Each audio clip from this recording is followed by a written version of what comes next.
Surprise, everyone. We're back for a secret show. I like coffee. Coffee's good. To infinity and beyond. To infinity coffee and beyond the grind. Yeah. So, surprise. You guys didn't expect this, but we're here. I mean, I expected it.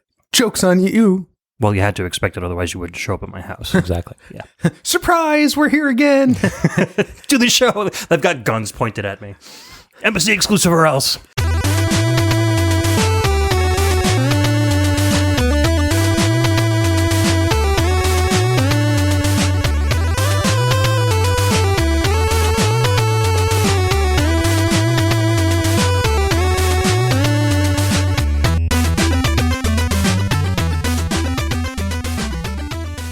Hello and welcome to another episode of Embassy Exclusive. This is a monthly supplemental show for fans of the VG Embassy Game Music Podcast. I'm Ed. I'm Joe. Todd. Those guys are Joe and Todd. And each month we get together and share video game music, the latest news in gaming, and our final unchangeable opinions on both. This is episode 59 for August 2024. We hope you enjoy it. 59, so close to the next number. I know, but we're ending on a very OCD, unfriendly note, I guess. What if we Oh man, I'm so jittery about this. what if you stop this after the preamble or something and then start another episode and have it just be 60? Don't. Okay, all right, no. All right. We're not You know doing how much that. work that would be to get two different RSS feeds, two different cover arts, have a 3-second show. Bad, Todd, bad. All right. Let's rewind a little bit. For those of you who are not in the Discord community, I did announce a couple of weeks ago that the VG Embassy would be discontinued, not doing any more shows for a number of reasons, which we will get into as we go throughout the show. So this will be the last final Embassy exclusive. This is kind of a surprise episode because I did tell everybody that I was kind of like shutting down right then and there, and I actually did even rename the VG Embassy Discord server to something different to kind of separate it from the podcast. But It's in his not porn folder. yes. To be fair, it's still not porn, so. It depends on how sexy they find us. So it really is, like I said, a surprise episode, and it's going to be just a little thank you. It's a way to wrap up the series. It's been going on for so long, so many episodes. I felt that kind of shutting it down without any sort of closure at the end of the last episode was, didn't feel right. So here we are. Joe and I begged him for a final episode, I will have you all know. Maybe a little bit. No. As mentioned in the outtakes, we showed up with a gun and just said, all right, we're doing this. Whether you like it or not. Do it or not. Set up now. I'm sitting there like blubbering and setting up all the microphones. No snacks. Guys. So then we had to, go to the store, the whole time with our, weapons under our trench coats pointed at him. No, not those, the good Cheetos. All right, if we're going to do this, we're going to do it right. I was going to say, Uber Eats some 2 bags of snacks and pay the exorbitant, extreme emergency fee on it. Oh, man. Yeah, so we are here and hanging out, and we've got some cool stuff to talk about. We've got some other things to talk about as far as what comes next. The Discord server will remain open. Originally, I was going to shut that down along with the podcast, but I had, literally an overwhelming number of both public begging and DMs saying, everybody was really disappointed that the Discord server was going to shut down. Some of you guys asked to maybe just rename it and turn it into a general community instead of a podcast-based community. And, I took you guys to heart. I was really kind of, like I said, overwhelmed with the number of folks that reached out and said something. So I decided to keep it open. And originally the community was developed to support the show, but I think it took on kind of a life of its own, and it's mainly a self-sufficient community at this point. I mean, even when podcasts were released, there wasn't a ton of discussion around the podcast. It was more the folks hanging out, interacting with each other, sharing things. It wasn't all about just, ooh, the last episode was about this, let's talk about it, until the next one comes out. So I feel like we've all made some great friends there, and we'll continue to make great friends there. We've had a few recent fun additions to the community, even after the last episode came out, so hopefully more people will join If you haven't joined and you're listening to the show and you want to join, you can still head over to thevgembassy.com. Right at the top of the page, there's a Discord link or a Discord widget on the right-hand side of the screen. You can click into either one of those, and it will take you to a general invite to the Discord server. You just click on that, pop right in, say hi. I'm sure there will be a couple people there to greet you. If you haven't joined and you are on the show, you can also follow those instructions. I don't know who that could be. No, but it's true. I mean, Joe, since you're only present in the community on this show, it would be cool to have you in the Discord server until at some point we hear from you again. Now that my voice isn't getting out there regular each month, maybe I'll have to give it a try. Or just do it on the weekends. Just mute the server until Saturday and Sunday, and then when you got some time to hang out and chat with folks. That's fair. I can probably do that. Might be fun. Also, just to keep everybody updated. I remember when I told Todd that we were ending the show, I forgot what you said, but you were like, now people aren't going to know about whatever. Oh, the Final Fantasy VII remake, which I did finish, by the way, so closure. See, there we are. This is the entire purpose of this episode, so that I could announce that I finished Final Fantasy VII Rebirth. So, good night, everyone. That was the show. That was it. Bye. Unless Joe beat something that we didn't know about. Me? No. I am playing something fun, but I'll at your recommendation, of course. Yeah, let's get into it. So what have we been up to? I started Nordic Ashes, and on your recommendation, such a good game, and I'm really enjoying it. The only thing I don't like about it is the fact that the stuff that's in the background, I find when my eyes will start to try to focus on the bigger picture to try to see enemies coming or see treasures in the corners that I can go after. I find I bump into stuff because the walls don't seem as well defined, or obstacles don't seem as well defined. And there are some things you could just walk right through, and there are some things you can't. I struggle with that a little bit, which I haven't in other similar type games before. Yeah. So I have to. I've only played 3 or 4 hours, so I have to, I'll say, adjust. After a bit, you start to subconsciously recognize which of the things are solid and which are because there's little plants that you can walk over, but then there'd be a rock or something in that, and you can't. And I found myself taking hits because I'm getting pinned, and when I finally look, I'll say, a little closer at the screen, I realize I have to trap myself in a corner. Makes sense. But I am enjoying it. It's an interesting twist on the genre. I like Vampire Survivors. I like Brotato. I like Galactic Survivor. And I like this one. I'm going to play it for a while and see how long it holds my interest. Cool. Yeah, I am getting towards beating every level with every character on hard mode. I've got 2 more characters left.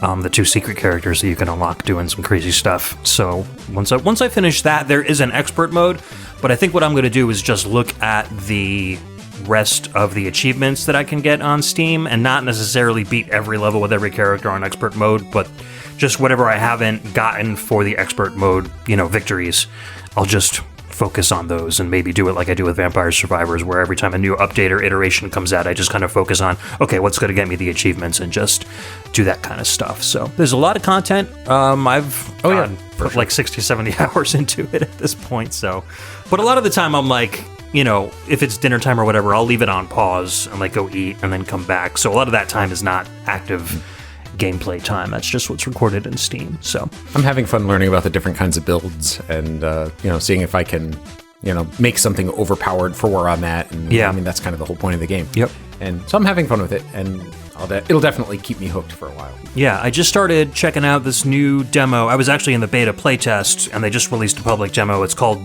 Jotun Slayer, and it's another Nordic themed Vampire Survivors type game, but it's got almost AAA level graphics, fully 3D, and it's got kind of a God of War meets Dark Souls aesthetic to it, and it's harder. It's more like Dark Souls difficult than it is like Vampire Survivors kind of, smooth difficulty curve. So I'm kind of enjoying that so far. It's kind of beaten me up a lot, more so than the other types of games are. What's that one called? Jotun Slayer. We can check it out after we record. Yeah, I'll show you. But it's fun. If you like, the graphic style of God of War, you'll definitely feel right at home in that game for sure. So I will, probably post more about that in the Discord as I get through it if people are interested in checking it out. What about you, Todd? After you beat Final Fantasy, anything else going on? Yeah, so finally finished Rebirth, which was excellent but very long. A little bit over 100 hours for me, and I didn't do all the stuff. After that, I wanted something a little less intense, so I started playing Talos Principle 2, which, if you don't know, it is basically a puzzle game, but also very philosophical. So like it relies pretty heavily on its story to build on the puzzles that you're solving.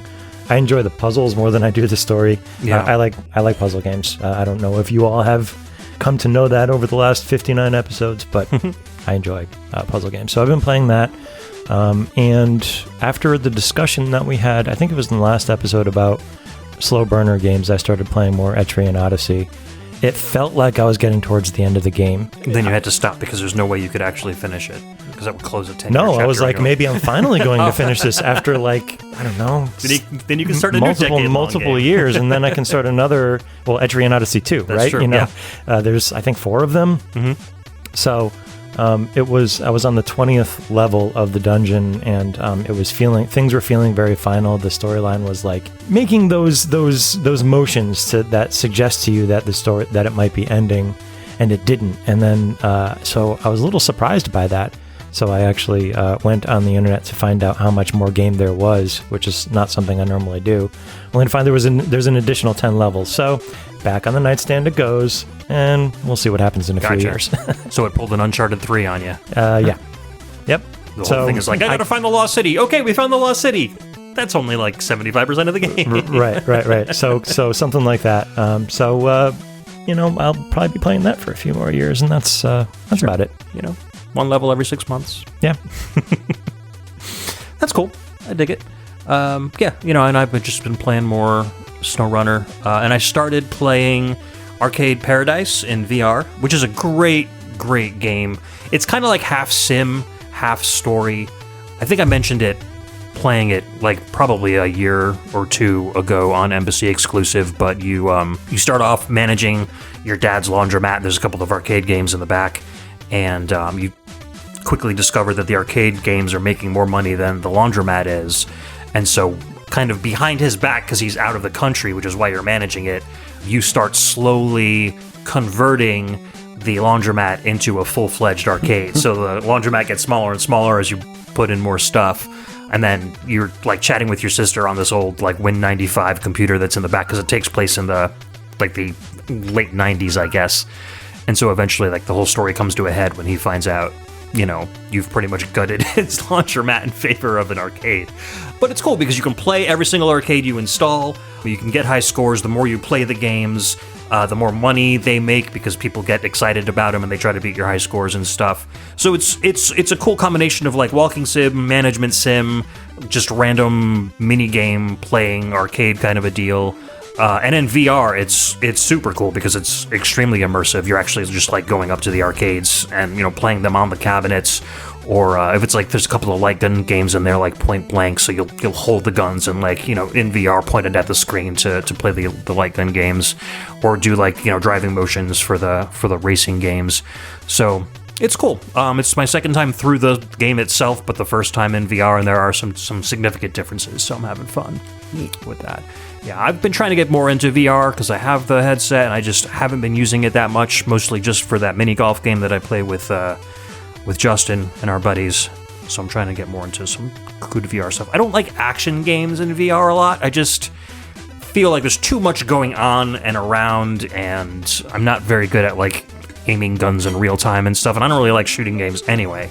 So I tend to go more towards like the slower paced, like here's just an environment that you can immerse yourself in and interact with it and not have to like run through 55 different axes and barf halfway through the game. So the slower paced stuff works out for me. I wanted to bring up that I also played, I don't know if it's 140 or 140 or 140 on Steam. I asked you about the soundtrack on the Discord. That's right. Yeah. It's very short. There's only 4 levels, but it's very reminiscent of like the Bit Trip games. It's very musical. Like the movements are done to the beat of the music a lot of the time. But after you finish the 4 levels, it then opens up. I'm going to call it hard mode because it gets really hard. You play a mirrored version of all the levels, but with no checkpoints. Oh, So you have wow. to get through the entire level without dying and backwards, which I have yet to finish even the first one. That's crazy. So like the 4 levels of the game can be finished in 2 or 3 hours. It's not that hard. If you want to do the difficult version of the game, it's going to take a good deal longer, but it's a fun game. Short but fun. Yeah, and the soundtrack sounded cool. And the though. soundtrack was pretty Yeah, good, when too. you pointed me to it, and I think it was like super cheap on Bandcamp, so it's just like go grab that instead because Yeah. they were pretty low quality in the game itself, but you can get CD quality audio on Bandcamp. So. Right. Very, very cool. I wanted to say thank you to you. I said it in a text. I was playing Astro Aqua Kitty last month, and while I loved the game and loved the soundtrack, so I got to the final boss and was just hitting my head against the wall over and over and over again. My stats were maxed out, and I guess I just wasn't good enough at the game. And I felt like I kind of needed permission to let it go. I was... so I appreciate having that brief conversation with you to move on from it. I could have bashed my head against the wall for another 10 hours just trying to beat this one final boss, but it kind of just wasn't fun. I had a lot of fun with the game, but yeah, I'm at a point in my life where I need to be able to do that, where if I'm not having fun with it anymore, beyond just trying a boss a few times, because I still have some, I'll say, resilience. Yeah. But I was just getting to the point with this one where it just wasn't fun. So I let it go, and I wanted to thank you for the small amount of affirmation I needed to move on. You're welcome. Yeah, when it comes to a point where it's like, am I doing this just for my pride, or am I doing this because I'm still having a good time trying to beat it? Like, you gotta make that call sometimes. And I was like, you know what? Just go on YouTube, find somebody who beat the game, so you can, like, see the ending, and then you have that closure, and you move on to whatever else you want to do, And a lot of it for me was both seeing the end of the game, but especially seeing a couple of videos of someone beating the final boss and realizing that there wasn't like a gimmick to it or like You just gotta get a trick. good. You just have to be really, really good and have perfect timing for an extended amount of time. during the Oh, battle. yeah. And you said it, like, jumped up really, like, the difficulty jumped up really hard when it got to the boss. There were some tough battles in the game that, took me a few tries, but I was able to get through them. And I just tried this one, oh man, maybe 20 times. Wow. And I just couldn't make any progress on it. I watched some videos. I built my character, I had the levels maxed out. I had all the right items. So it wasn't like, oh, if I just had this one item, that would have, allowed me to beat it. It just wasn't that kind of game. So I had my fun with it. I'm glad I played it, but I'm equally glad that I decided to move on when I did. Good. Glad you were able to as well. All right, so let's move on to our topics, which are all going to be mostly about the show ending and looking back on things. I didn't reach out to any of our patrons or listeners this time around because, like I said, I wanted the show to be kind of a surprise and kind of a more personal affair. So I don't know how we're going to fill the time. I think we've already filled quite a few minutes, so we can chat when we get going. So, what do you got for our first track, Todd? My first track is listed in the version of the soundtrack I downloaded from Ed as Epilogue 3. I'm not sure if that's the actual name, but it is from Final Fantasy IV Pixel Remaster, released originally in 2021 on PC only, if I remember correctly, and then later on most other platforms. Yeah. Original composer Nobuo Uematsu, but a bunch of other people rearranged this. Nobuo Uematsu, Ayumu Murai, Hirosato Noda, Tomonori Adachi. Oh, goodness. So many people. Nobuo Uematsu et al. Yeah, Eri Tsunemoto, Kenot Hasegawa, Masato Kouda, and Masaya Tsunemoto.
Welcome back. That was Epilogue 3 from Final Fantasy IV Pixel Remaster, released in 2021 and later on just about anything you could want to play it on. Original composer Nobuo Uematsu, and I just had to squeeze one more Uematsu track into the show. Which probably comes as no surprise to anybody. Either that or Mega Man 2. No, I don't know. Well, I think we've pretty much gone through the entire Mega Man 2 yeah, you did play quite soundtrack a bit of at this point, so that one might be pretty well exhausted, but there's no shortage of Uematsu stuff out there. There's like an infinite number of Uematsu composed tracks out there, so you'll never exhaust that. We'll never get through that catalog, but yeah, good track, and kind of felt a little like, final close-ish, epilogue type of a thing, so triumphant kind of ending. Yeah, for sure.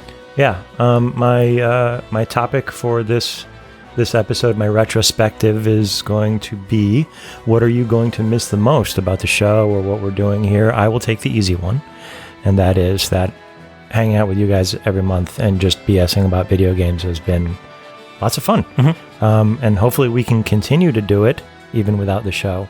Life gets in the way, and sometimes we've had trouble scheduling times to be here, but because of the show, we've always been sort of forced to do it, on weeknights or whatever. I'm the one with the gun at this point. Inconvenient times, right? Ed is the one pointing 10 a.m. on a Sunday, like today.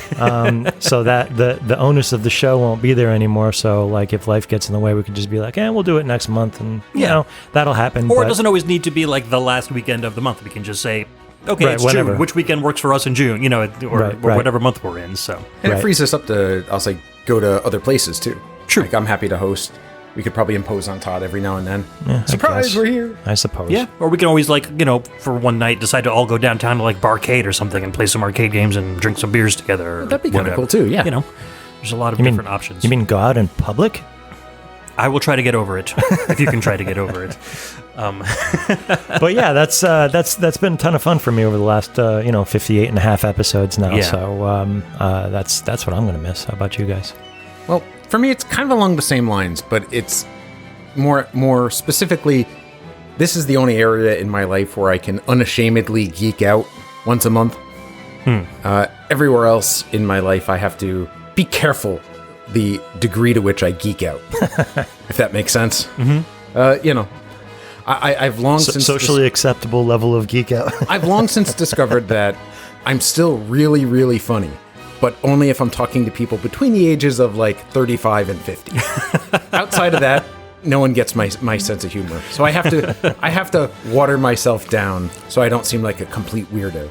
But and along those lines, this is my outlet for geeking out. And if I were to no longer have that outlet, which I too want to continue hanging out with you guys, I would be really sad, and that would need to come out in other ways, and I'd probably end up being more of a weirdo. So thank you for allowing me to be mostly publicly weird acceptable. You could also have that outlet on Ed's Discord. I was going to say that too. you guys are pushing that. And are we making a good case though?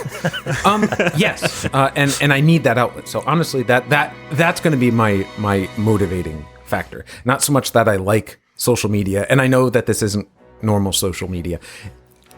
I tend to be an old-fashioned nerd in the sense that I'm a loner in my basement by myself kind of nerd. But I've enjoyed getting to geek out doing this show. So that will be my motivation for joining the Discord. Good. That sounds good to my ears for sure. Yeah, I mean, there's going to be so much that I'm going to miss because obviously it's been a huge part of my life. As I kind of talked about a little bit on the Discord, I've been doing podcasts for 10 years straight, little over 10 years straight. We had done the 10-year reunion of Pixel Tunes Radio on the literal 10-year to the day that we started our first VGM podcast episode back then. So there's never been a point in those 10 years where I haven't had some sort of podcast deadline or some sort of thought in the back of my head of oh yeah, what's my next theme going to be? Or I got to reach out to this guest, or I got to do the post-production or the pre-production or pick my song list or blah, blah, blah. And I haven't even gotten to that point because I was planning for this episode, but I haven't, once I get to that point where I'm oh, there's no more podcast in the back of my head to plan, how is that going to feel? I feel like it's going to be really, really weird at first and then eventually it might feel a little bit of freedom, and then after that I will probably start missing it. So I'm like pre-missing it right now. And I think at that point is when I will start getting motivated to go, okay, what's next? What kind of content do I want to create? I don't know how long that's going to be. That sense of freedom might last for 3 months. It might last for a year. But, you know. So keep the VG Embassy in your podcast feeds, everybody. Well, yeah, I don't think it's going to be on the VG Embassy feed. I think whatever I do, it will start anew. But definitely keep hanging out in the former VG Embassy Discord because, like I said, that's where I will start announcing at least teasers for whatever's coming up next. And then when I do that, I plan on opening up more socials, Twitter, probably not Facebook, but maybe I'll get a Mastodon account like Todd keeps harping on, or, do a YouTube video component, which was kind of something we were talking about doing around the 100th episode of VG Embassy. But just trying to get the name out there more, trying to grow a bigger community, maybe making content that's a little less niche than just video game music, maybe something more like MC exclusive, but amped up a bit. I've got so many ideas swirling around in my head that I can't canonize any of these concepts yet. But something gaming related will eventually come out, I think so. So there's that. So I think in terms of what I will miss having a podcast to think about all the time. Because sometimes it's fun to do that. Sometimes it's very stressful, but it'll be weird to get used to. I will definitely miss hanging out with all of you guys and recording these shows. I will miss being able to freely share video game music that I've discovered and have it go out in a podcast and, introduce people to that kind of stuff. But I will be sharing more music on the Discord, so instead of just doing it on the podcast, you'll get more YouTube links of, soundtracks or individual songs that I've been into. So I'll have the outlet for that. Make sure you keep a notebook, too, because you're going to get all sorts of ideas, and without a ready outlet for them, you don't want them to go by the wayside. So whenever you do figure out what's next, you'll need to incorporate all the good ideas. Oh, yeah, for sure. I usually just do a Google Doc. So I'll always have my phone or my computer near me, so I'll just jot down whatever I need on that. Like I've been doing with the chiptune music that I did my Chiplash episode for. So, but yeah, so I will just miss a ton, and I don't think I'm going to realize what I'm going to miss until it's not there anymore. But the obvious apparent ones are, definitely hanging out and recording these shows and just being able to hey, what do you do? I'm like, oh, well, I'm an IT guy and I also am a podcaster, and I'll have to be like, oh, I am a former podcaster, and that doesn't carry as much weight as saying, yeah, I do a podcast. So that'll be another thing that I kind of miss, is having a project kind of attached to me that I can kind of that's part of my personality too, is I do this thing. So for a while, I won't have that thing that I'll be able to kind of talk about. Yeah, what about you, Joe? Getting a geek out. And, we'll still hang out. But yeah, I think that will be my strongest motivating factor to getting into the Discord. It's just having that ability to BS with you guys and the other members of the community about the nonsense I'm into. Yeah, yeah. And there might be a way to kind of integrate the community with our Hangouts, too. I know Alex Messenger has been talking about this new, it's a modified emulator where you can play Mario Party, the N64 Mario parties online with other people. So that's kind of cool. Yeah, so he's been trying to kind of gather 4 people together to kind of do a little online Mario Party thing, chat on Discord and then play Mario Party at the same time. So if that's something you guys are interested in, we can totally do that at some point as a hangout. And before Nintendo shuts that right down. Well, it's not using any of their proprietary stuff. It's an emulator that's been around forever. It just has some networking built into it.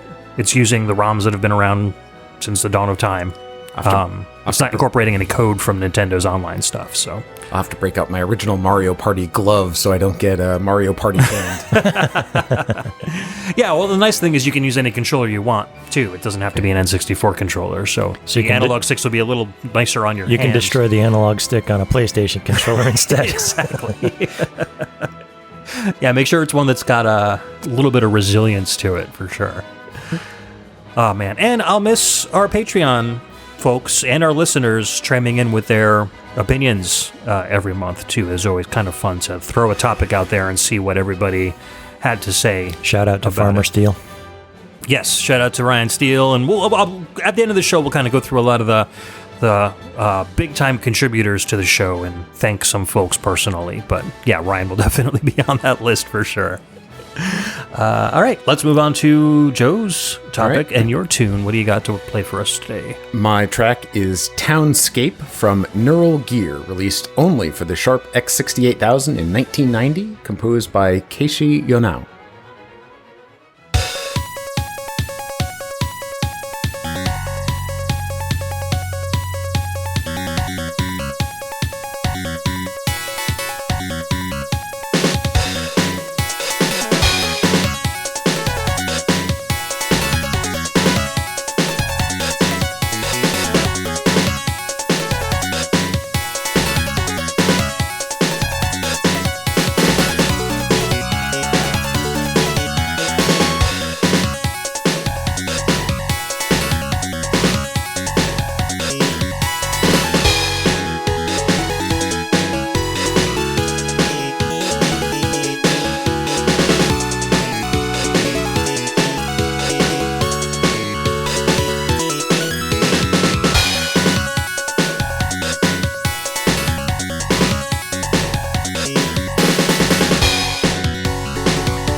And we're back. That was Townscape from the Sharp X68000 exclusive Neural Gear, released in 1990, composed by Keishi Yonao. This game is a Space Harrier clone with, as we were watching during the track, terrible UI. The graphics and score and timer and whatnot take up an enormous percentage of the screen. I had never actually seen this game before. It's almost egregiously big.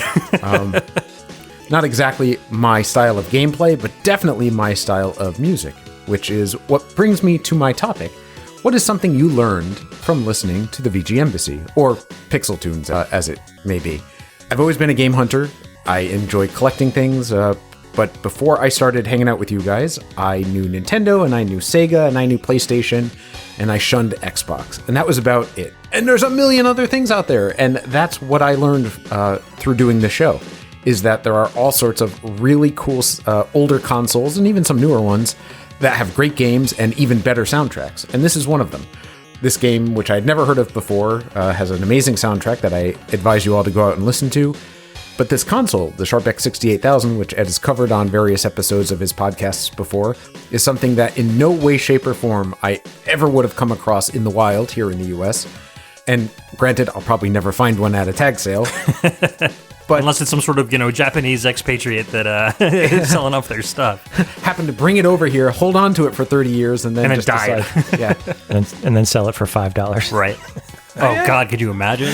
Stranger things have happened. It's true. But now when I go to tag sales and flea markets and stuff like that, I'm looking for weird stuff, because you can't really buy Nintendo cheap anymore. You can't really buy the mainstream AAA retro stuff cheap anymore, because everyone's hip to it, and collectors get their hands on it, and the eBayers are out there at 6 a.m., just trying to buy whatever they can so they can turn it around and sell it on eBay. Right. And that kind of takes a lot of the fun out of the hunt. But what I have had luck with over the years, as you guys can no doubt attest, is that I find lots of weird systems that I never would otherwise have thought to look for or even known existed. And granted, I haven't found a Sharp X68000, but I'm on the lookout for stuff like that now. And that's what I have you to thank for, Ed, is becoming aware that there's all this other unusual, weird stuff out there that is fun to look for, fun to learn about, and especially fun to listen to, with the Sharp X68000 being, I'll say, the prime example for me. That was a system, like I said, there's no way I ever would have heard of it in any other context but for listening to your show. Cool. And then later being on your show. I still lament you selling that CDI. Me too. Yeah. If I had that one to do over, I would have kept it. Yeah, that Or was given it to you. Yeah, especially since now that there's a Genesis controller adapter for it. Like, I know. Yeah. oh well. Maybe You know, and sometimes you go to like a Goodwill or a Salvation Army, and they're just like, because they look so much like DVD players, they're just in there with the regular consumer electronics. You're like, oh, $10 for this, sure. I'm now like looking at the little icons on DVD players in Goodwill for that thing that you mentioned. Oh, the new one? Is that what it was called? Depends on what you're talking about. You mentioned on the Discord something that looks basically just like a DVD player. Indeed, it is. Yeah. But it also has some like base gaming capability. Yeah, the new one. New one. Okay. Yeah. What's it called? It's called the new one. NUON. It's a new one. It was basically like a game console-ish kind of a thing. So it was marketed as a DVD and CD player that could also play games. Oh. And there was a version of Tempest that was released for it that's like considered like the best version of Tempest ever made. And there's like a base jumping game, and there's like, it's got good 3D capabilities. It's like the quality of a PlayStation, between PlayStation and PlayStation 2. Not a lot of games are made for it. Didn't really succeed, but you know, you can get one for pretty cheap if you find it in the right spot. See, that's what I mean. That's another Yeah. thing I've never heard of before, and and who knows? Maybe I've seen it in the wild and just didn't know what it was. Yeah. Thought it was a crummy like third-party DVD player. So what I've seen like on the internet is it looks pretty innocuous. Like it looks just like a DVD player, but you have to look for the little icon, you know, like where it says like DivX or surround sound or high def or whatever. All those little icons that you see on DVD players. One will be for the new one, and if you see that, like, snag it. It otherwise just looks like a regular DVD. Right, and usually the game gonna look ports for are that. on the back of them too, so you wouldn't even know. You wouldn't by even looking at know, the front. right? It just Exactly. looks like And Goodwills always have stacks of DVD players, so I'm usually just taking a cursory peek. You never know. Exactly. And every time I go, like, for my job, once in a while, we'll, like, have a bunch of old electronics. We'll bring it to the transfer station where they recycle electronics. And I'll always go in there and kind of poke around the dumpsters where people are, like, bringing in electronics and stuff, looking for decent quality CRT TVs or, game systems. If there's, like, Xbox 360s, I ignore them because they're generally always going to be, like, red-ringed. But I haven't seen anything, like, cool like that yet, but I'm always on the lookout for that kind of stuff. But yeah, like you said, I'm glad that you enjoy the Sharp X68000 stuff. I remember kind of learning about it before Pixel Tunes, because when I was doing my soundtrack ripping stuff for the Final Fantasy Shrine forums, I would be taking requests from people on that site, and a lot of them were like, hey, can you rip this Sharp X68000 game? And I was like, I'm only cursorily, like, familiar with that system, so I did the research and was like, oh, this music is incredible. How do I get the music for this stuff? And that's how I became familiar. So when Pixel Tune started, I was like, hey, let's do a show on this system and kind of introduce it to some of our listeners. And it kind of took off from there. And after that, people really started getting into the soundtracks and the games. And fortunately, there's good emulators out there, and there's good ways to listen to the music. Like, you can use like Fubar 2000 or Winamp. You know, there's decent players for Sharp X68000 stuff. So it's become more of a, the American and European listening BGM, losing my train of thought. But you know what I mean. It's becoming more popular around here, I guess is what I'm trying to say. In the sense that more people have actually heard of it and can say, oh yeah, I know what that is. Yeah, exactly. Because I sure as heck wouldn't have been able to otherwise. And that kind of goes for a lot of the random, like, knickknacks and, like, little handheld consoles and things like that I found over the years that I've either sold or given to you guys or, just had fun learning about. Yeah. So thank you for that, sir. You are welcome. As far as stuff that I've learned obviously so much. I've learned a lot about how to produce and market a podcast and how to set up microphones correctly. And, there's all that technical stuff that I had no clue about when we started Pixel Tunes, and that definitely shows in the quality of our first 30 or so episodes. You learned how to crank up the gain on me. I learned how to crank up the gain on Todd, and I learned how to stop Justin from exploding all of his P's and T's. I had to use a double filter for him for Arcane Machine. But I've learned so much, it's hard to really kind of narrow down. But big learning experiences for me and fun learning experiences were the blind listen episodes. Those are stuff where you go in knowing absolutely nothing, and by the time you're done, you're very familiar with the soundtrack. You're excited to learn about what you've been listening to by the end of it. That first one that we did together, Todd, I think it was like episode 5, I think. That It was pretty early on That was in a the show. super fun one. That was great. But like Going Under and Nova Storm and a couple of the other games that we did were a lot of fun. I actually ended up getting into Going Under because of that show. Yeah. I really enjoyed that game, and I picked it up on Limited Run, or was it Super Rare? I don't know, one of those companies that makes physical games. Yeah. And that turned out to be a really fun roguelike that I am glad I have. Very glad. I also learned about a lot of people and made a lot of friends because of the shows. So there are things, friends that I've made and things I've learned about them and things that they've taught me that I never would have known had I, not started to do VGM podcast as well. So this is a tough question for me to answer because there's just so darn much out there. Most of what I put out into the world through the podcast is things I've learned from the community and from gaming in general that have all been knowledge gained since the podcast started. So I've learned everything, I guess is the best way to say it. Everything. I'm now omniscient in terms of gaming. Yes. He knows all the things. And I've learned why Nintendo is so... Damn it, Nintendo. Damn it, Nintendo. Mm-hmm. It kind of transcends VG Embassy a little bit, but I have learned that the incredible breadth of music that's out there for video games. Like when the video game music podcast thing, whatever you want to call this kind of universe, I guess, came to be with... Legacy Music Legacy Music Hour, yes, thank you. Getting old these days, if somebody said video game music to me, I'd be like, oh yeah, like Zelda, right? And Mario, and I guess if you're desperate, Sonic. Little burn to the Sega fans out there.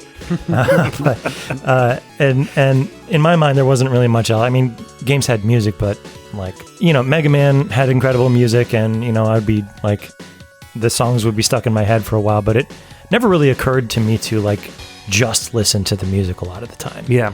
I enjoy this music while I'm playing the game, but outside of that, it's like I didn't have them on MP3 players, or I didn't record soundtracks or anything like that way back in the day. So it never really struck me just how much of it there is and how far it extends. And so I have learned an incredible amount about how much of it there is and how many different styles and how all of the different kinds of sounds that can be made and how they can be put together. It's a lot. And my knowledge certainly is dwarfed by Ed's, but I know a lot more now than I did just a few years ago. There's a lot to learn. I like how much easier it is now to, I'll say, get your hands on it, make it available on your phone, on an MP3 player, on a computer, however you listen to it. When I was a kid, I would have to record it from the TV. Right. The best ones were the games where if you pause them, the music would still continue playing so that you could get a clean copy of it, on a cassette tape. Otherwise, you have to hope that the timer didn't run out or you didn't get attacked or something while the music played. Or there was a slider to turn the sound effects down or something. Because you didn't want the sound effects to get in the way of the music. And I always loved that as a kid on, the mainstream Nintendo games that I had. So yeah, I like how much easier it has been to get into video game music and to just listen to it as music. To the point where I almost don't even think of it as video game music. It's just music. Yeah, no, same here. And the fact that there's so much of it out there and it's so different, there are different, sects of people that enjoy different kinds of video game music. You'll have the folks that are really into the modern orchestral video game scores. You'll have the folks that are really only into the retro stuff. You'll have, people that are maybe in their 20s that grew up with PlayStation and PlayStation 2, and that's their old school nostalgia video game music for them. So, but overall, it's a giant community where there's a lot of overlap, and just because you like and grew up with the NES and the Genesis and the Super Nintendo doesn't mean that you can't also enjoy the other music as well. So I think overall it's a great community. There's very little drama in it. You don't hear about composers disliking each other. Tommy Tallarico's a bit of a jerk, but other than that, it's he's the black sheep of the whole thing.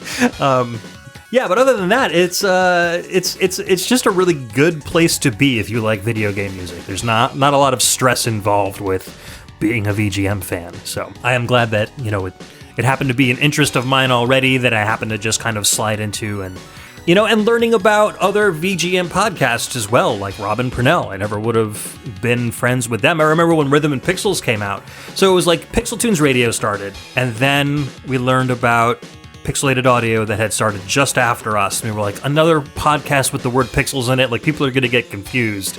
And then Robin Purnell started Rhythm and Pixels, and we're like, this is 3 podcasts with pixels in the name. We were a little like perturbed, but then I started listening to their shows, and I was like, hey, these guys seem really cool. And I reached out and was like, hey, do you want to do some, collaborations or whatever? And then that first time we had Robin Purnell on our show, we're like, these guys are awesome. Like, we need to like hang out with them more. And they just became really good friends. And then we had that little like podcast network going on back then, and I think that created a giant community where people kind of crossed over, and you didn't necessarily need to listen to all of the podcasts, but as long as you listened to like 1 or 2 of them, you were familiar with all the other folks that were in that. So that was a really good time. That was almost like the golden age of video game podcasts, in my opinion, where there was like 3 or 4 big ones, and they all really shared a lot of camaraderie with each other, and the community did as well. And it's a little bit more spread thin nowadays, but I think it's still a super positive place to be. It's funny how much it's kind of like changed and evolved over the years, with new podcasts starting, other ones ending, including mine. Those couple of years where like all of these people got together annually for Retro Games Expo. Virtual World Expo. Retro World Expo were amazing times. Yeah. And at Retro World Expo, which actually is going on right now as we speak. It is. We are not there this year. Again. And who knows what will happen in the future on that. But fond memories of just like a bunch of people in this very room when we did that whole joint podcast thing, and just hanging out and chatting and playing games and stuff. Those were good times when all that happened. Yeah. I remember just thinking like how lucky I was to have that kind of a thing going on, where these were folks, podcasts that I listened to that I was not only kind of like a counterpart or a compatriot of, but I was also fans of their shows. So there was a little bit of fanboyism going on, as well as knowing they're also my friends. So it was a very cool experience. And Robin Purnell have said a couple times that they do plan on coming back up again eventually. So hopefully next year, well, even if we don't have a panel, we'll just go up there and have a bunch of fun and not buy anything. Well, like I said, I do the merch. Sometimes I look for, Christmas gifts for Logan and Eddie for the games that they're into and stuff. Yeah. But, actually trying to buy the games there is like, forget it. Better off just going on eBay at that point. So, again, the things that I've learned, limitless. So much stuff. Guys, ready to move on? Let's do our last topic of the whole shebang. Go for it. So, I picked what I feel is the perfect last song for the VG Embassy / Embassy exclusive.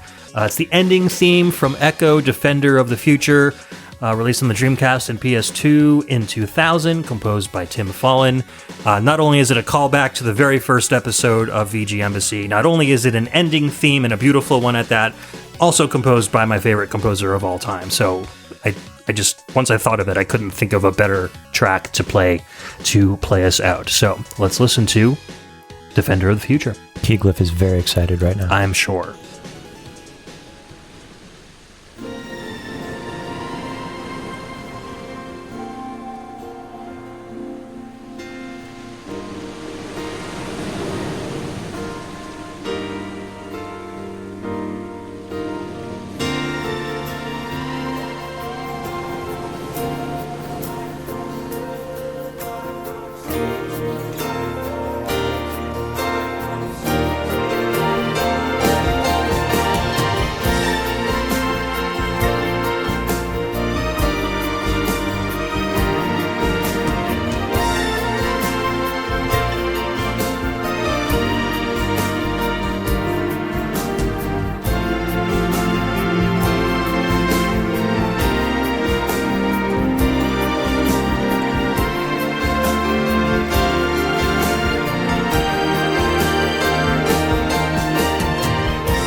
All right, that was the ending theme from Ecco, Defender of the Future, released on the Dreamcast and PS2 in 2000, composed by our Lord and Savior, Timothy Jesus Follin.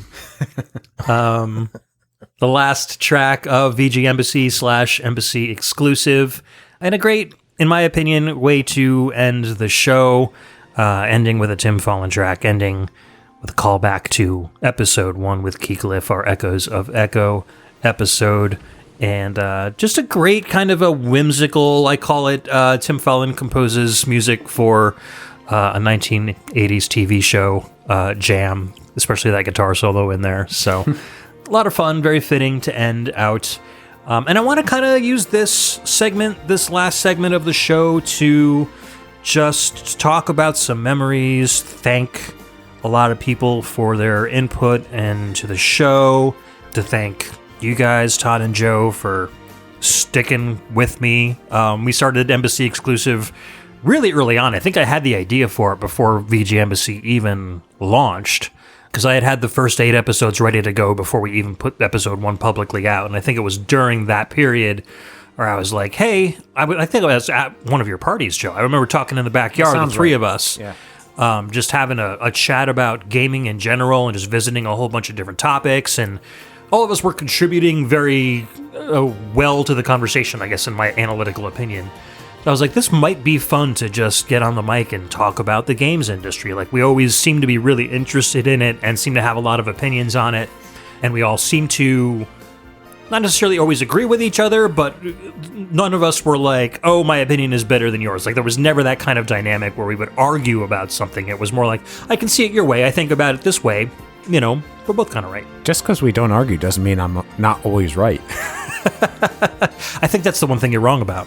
Are we going to start disagreeing now at the end of the show? You can think that. That's fine.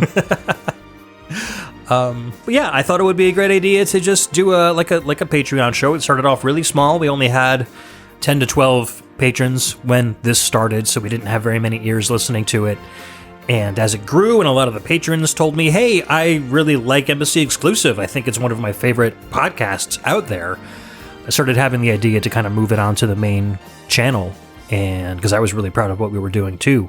So that happened, and more people were able to listen to it, and broadened our scope for folks that could contribute their ideas and opinions to the show. So we always had lots of people that were chiming in for every episode, talking about our topics, and it just became a great kind of community-oriented thing.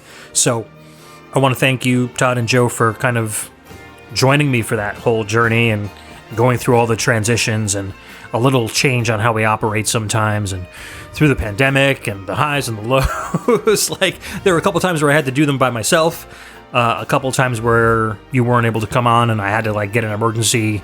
Like, I would just do it with Logan or something, or we'd have like, Justin would come on if Joe couldn't be there. So there was some changes and reconfigurations here and there, but I think that, the three of us really stuck together through a good 95% of the whole journey, and it's been a blast. It's been a lot of fun. Some of my favorites were when we were able to get somebody else on here, like Cam or something like that. So Joe and I didn't have to listen to Ed for the entire podcast. I am terrible to listen to. Absolutely. Hey, buddy. Yeah, it's fun. Just having 4 people on tended to make for really long shows because it was like 4 people's opinions coming out at the same time. I don't think anybody minded. No, I didn't mind either. Sometimes I would just look at the record time and go, whoa, this is a long one. Generally, they always come out to almost exactly an hour and a half. I don't really edit any content from these shows. It just kind of like, that seems to be where all of our internal clocks kind of like clock where it's time to wind the show down, which I think is really fun.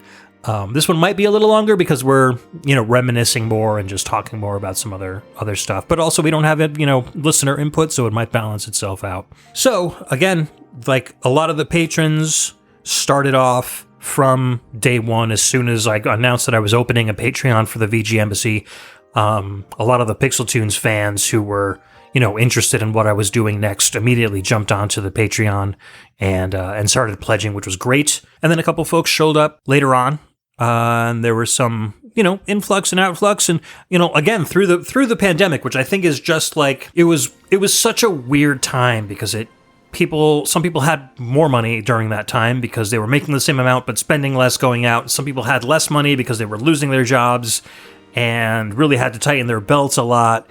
everybody's situation kind of changed in many unique ways during that time. So it was a time where I was like, oh, is the VG Embassy going to continue? Is it going to be just solo shows, or is it going to be only remote from now on? What's going to happen to Embassy Exclusive? So I think we kind of figured it out. I think at one point, Todd, I even like sent you a microphone because I figured we were all going to do a remote Embassy Exclusive, and then that didn't pan out. So things just got weird around that time. And I wouldn't say it was a fond memory, it was just an interesting memory. It was kind of like every content creator has like the pandemic as like a point where like things changed and didn't know how it was going to change. But I think we came out of the pandemic much the same as we went into it, whereas a lot of people with their content kind of like it changed somehow and then never really went back to the way it was again. So I think we were pretty, sturdy and hardy in that respect. It was a little touch and go there for a while, particularly coming out of it. Yeah, we would be very mindful of the rise and fall of the amount of COVID that was out there, or how many infections were out there, and like right now, if you look at the news, infections are pretty high, and here we are. Yeah, so that's one of the reasons I didn't go to Retro World, And Joe fought and beat cancer during the whole series. Oh yeah, of course. Let's not minimize that. One thing that we are glad to see go, for sure. So far, so good. Yeah. So that was another thing where, that plus the pandemic going on was like, okay, Joe's like not able to be here, and we totally understand. So let's see what we can do, in the meantime. Right. And then we did that Halloween episode remote, which was a lot of fun too when you were kind of stuck home. That turned out pretty good. Yeah, I was happy with that. All in all, lots of cool memories. Lots of folks. I mean, any you guys don't have as much of the VG Embassy experience that I do, but mostly like folks writing in or like sending in their voice. Any particular memorable entries from Embassy Exclusive that you guys remember from fans or listeners? It's been nice when the community has pitched in and given us a slight twist on something that we were talking about, or even better for me, when someone affirmed something that I already thought and knew. Yeah, that's always nice when you come up with an idea. Thank you to the people who are into the same things I'm into. I know, Ryan Steele is forever Todd's arch nemesis, so... I don't even know how did that come to be? Like, I don't have any ill will towards the guy. No, I think he just said some, like, trolly stuff, and you, for some reason, the order of how people entered their, the order of how they were on the document that we were reading from, you always ended up reading Ryan's. Yeah. So it would always and be he's always very verbose. So yeah, it goes exactly. Maybe that's what it is. I don't know. Well, I offer a truce, Ryan. Or there was always some sort of snarky comment that kind of flew in the face of whatever your opinion was. Or, it was... Maybe that's what it is. I don't know. It was a fun rivalry just based on that kind of stuff rather than, actually having animosity towards each other. But yeah, it was great. I mean, there's always been people that have tried their best to chime in for every single episode. Like we're constantly hearing from Utopia Nemo, from Chris Murray, from the Dyad, Ryan, obviously, Alex Messenger, Metal Man always chimes in, Red Hua always chimes in, like a bunch of guys that aren't even on the Patreon necessarily, that always try their best to like come up with some good opinions. And some of the topics are like, I'll get immediate responses from like a dozen people because they're really interested in what we're trying to say. And other topics, it's like we'll have only one or two folks, but they'll have really interesting entries anyway. So it's kind of fun that there's always something cool to share and talk about on those. And the show sometimes goes in a different direction because of what people contribute when they write in. So I really enjoy that.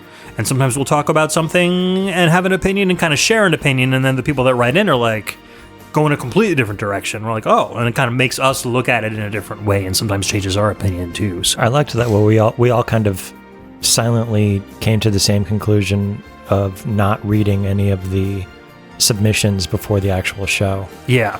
In advance. I did it. My reasoning was that I didn't want what was written in by the listeners to change what I was going to say. Exactly. Yep, same for me. And so I would always just avoid reading that, even though you put it up in the document, and I easily could have. I specifically didn't because, we would talk about it first and then start reading theirs. And a lot of times our opinions would align almost exactly with their submissions, depending on the topic. But sometimes they would differ pretty wildly, and it would actually change my thinking of it, which, would have changed what I would have said. So I liked that we did that we didn't pre-read those entries. Yeah, and that's exactly the reason I didn't do it, too.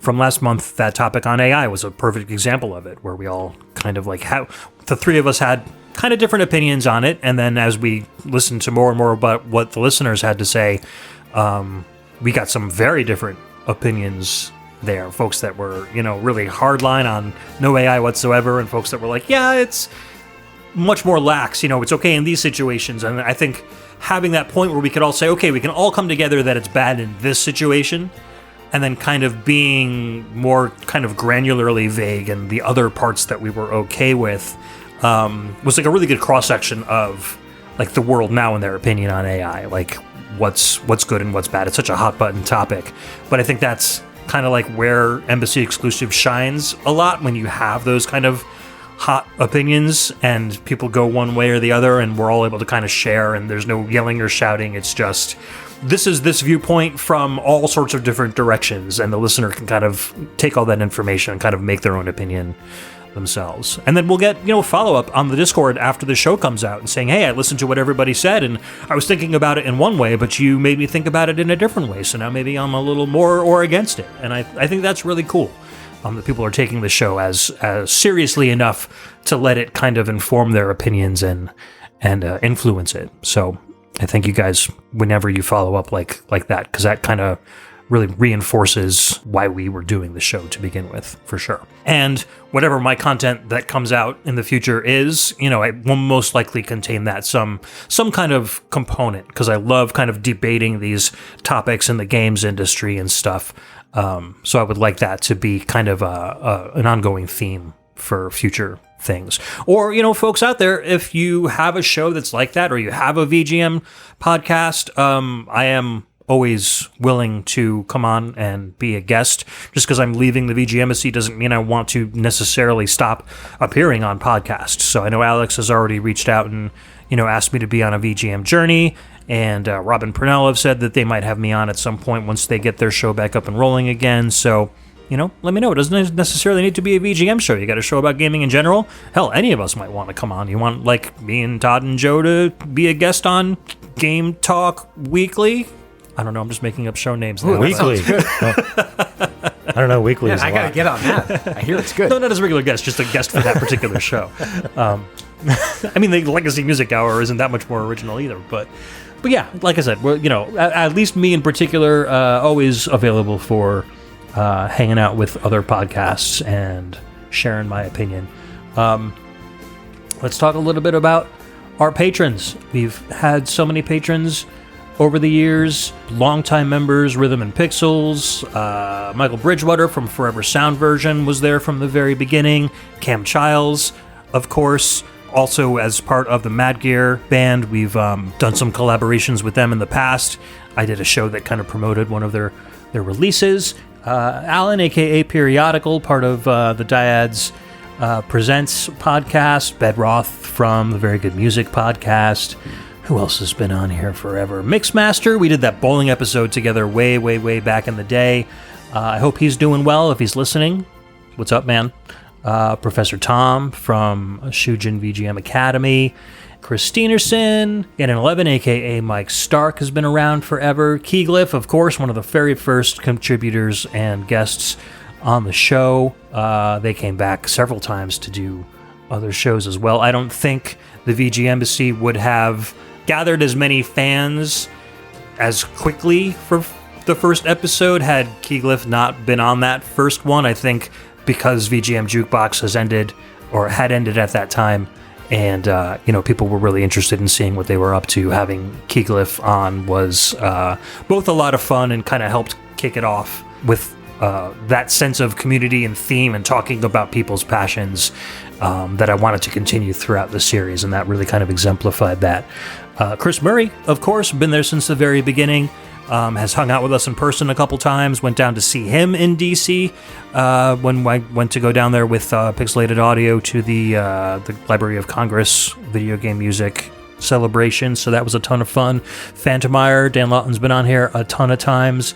Kyle Kroll, aka Metalman, Muddle Madness, who has been on The Blind Listen and also a contributor to the VGMC Discord quite a bit.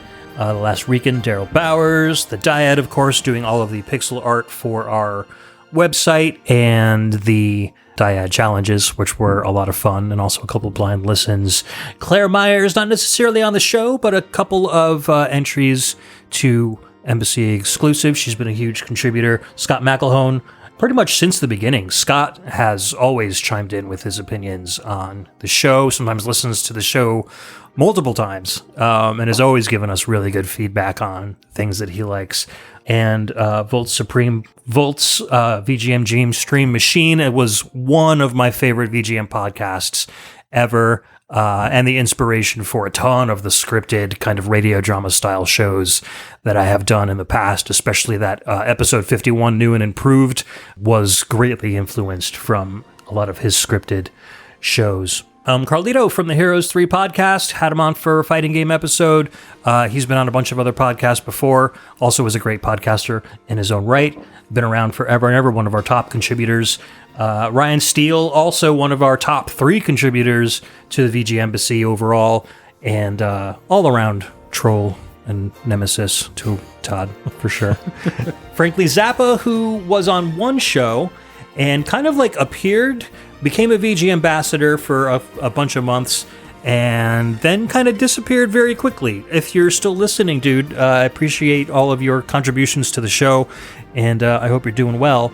And then lastly, of course, Alex Messenger started as a VG ambassador from the very, very beginning, a top-tier contributor, and was on a bunch of shows, started a VGM journey, and took off and has a great show of his own at this point. He is obviously our top contributor, Patreon-wise, to the show, so huge thanks to him as well. I know I didn't spend a lot of time on everybody. There's just so many people to thank, as well as people like Red Hua, who have been in the VG Embassy Discord. Always has cool stuff to contribute, lots of VGM to share. Very, very grateful to him. Utopia Nemo, of course, there since the beginning, sharing a whole bunch of stuff. He was on my 50th VG Embassy episode, and sending me a couple of cool gifts as well. He sent me the, when I had lamented on Embassy Exclusive a while back that I never was able to get the Link scarf from Hyrule Warriors, he happened to find one and actually sent one to me, which was absolutely amazing. So come winter, I'll be kind of wearing that here and there. Oh man, you know, I've always lamented that I wasn't unable to get a copy of Stadium Events on NES. It's just been like one of those things, you know? Like, Joe's, now your time's to lament about not having a Sharp X 68000. I mean, if you have one lying around, I wouldn't say no. Justin and Mike, obviously from XVGM Radio. They've had me on their show once in a while. Justin's been on a couple of my shows. We even had Justin on an Embassy Exclusive episode. Yep, Justin was on Embassy Exclusive once. And so those guys are great friends. Always a pleasure having them around, and doing some crossovers was also a lot of fun too. I'm like dreadfully afraid that I'm forgetting somebody. Oh yeah, Jacob and Hasty Pixels, who are two kind of newish additions to the VG Embassy Discord. I knew Jacob from the Twitter days before the whole Elon takeover, and then he left and kind of joined Mastodon, and I know, Todd, you were kind of speaking with him, and then he eventually joined the Discord, so it was great because he's definitely like, he fits right in with us. He's got our sense of humor, so that was always fun. He's a good follow on Mastodon if anybody's on it too. Yeah, and then Hasty Pixels from Canada, so another Canadian compatriot, but he's been in there and we've been chatting a lot about some fun stuff as well. And JT, Jungle Toad, who we've known since the old VGM jukebox days. He's always popped in with some fun dad jokes, and he lives close to like where they filmed Twin Peaks, so he's always got some really cool stuff to share in the Discord about that. I think that's just about everybody. We opened up the Discord, went down the whole list, a lot of the regular contributors we've gone through. If I did forget you, I am so sorry. We'll get to you on episode 60. Yeah. Which will be in 10 years when we do our reunion. But no, I do apologize. Reach out to me if I didn't, and I'll give you a special shout out on the Discord for sure. But yeah, that pretty much wraps it up. Just some closing comments. Again, reiterating just a big thank you to everybody for all of your support. It's been a big family. I'm so glad that we built the Discord community, and I'm glad that it doesn't, it feels like we're closing the show, but it doesn't feel like we're not shutting the door entirely. It feels like, we might be closing the kitchen at the restaurant, but the dining room is still open and everybody's still hanging out and enjoying their bring your own drinks kind of an atmosphere. So I will see all you guys on Discord. Again, if you're not on the Discord, if you want to join the community, you can head to thevgembassy.com and you can click on the Discord link. You can also send me an email at thevgembassy@gmail.com, and I will send you a personalized Discord link so you could join the community. I do want to give special thanks to Trevin Hughes, aka Dread, who wrote both of the podcast theme songs, and Indira J, who did all the podcast artwork, Jason Letourneau for writing the theme song to the Embassy exclusive shows. The three of you really helped set the tone and the theme for the whole show, along with Carlito and Warren, who did that awesome custom artwork for episode 50. That was really, really cool as well. And anyone else who contributed stuff, you have my eternal thanks. All the folks that, paid into the Patreon, helped support and buy and maintain all of the equipment that we use to record the show. Otherwise, we'd still all be sitting around a USB Yeti mic like we did at the beginning and sounding kind of like crap. So dark really days those. That. Yeah, and this equipment will definitely be used for guest appearances and whatever I end up doing next. So those contributions will live on in perpetuity. Any final statements from you guys before we wrap things up? I think it's all been said. No. Yeah, I feel like this is... Thank you for everything, you guys and listeners. It's been a pretty emotional show, and I will see you guys all on the Discord. Keep listening to awesome VGM music, and go check out some of the other podcasts we mentioned, since you won't have the VG Embassy anymore. Rhythm and Pixels, VGM Journey, Shujin VGM Academy. There's a ton of stuff out there that you can still listen to VGM on. Legacy Music Hour, of course, they've been going for over a decade at this point, so, and XVGM Radio. So there are plenty of places, and places that you might also see me pop up as a guest in the future as well. Any guest appearances or anything I do will be announced in the Discord, so you can always hang out there, and I'll tag everybody when those things happen.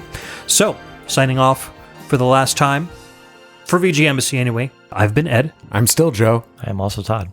Okay. Good night, everybody, and thank you again.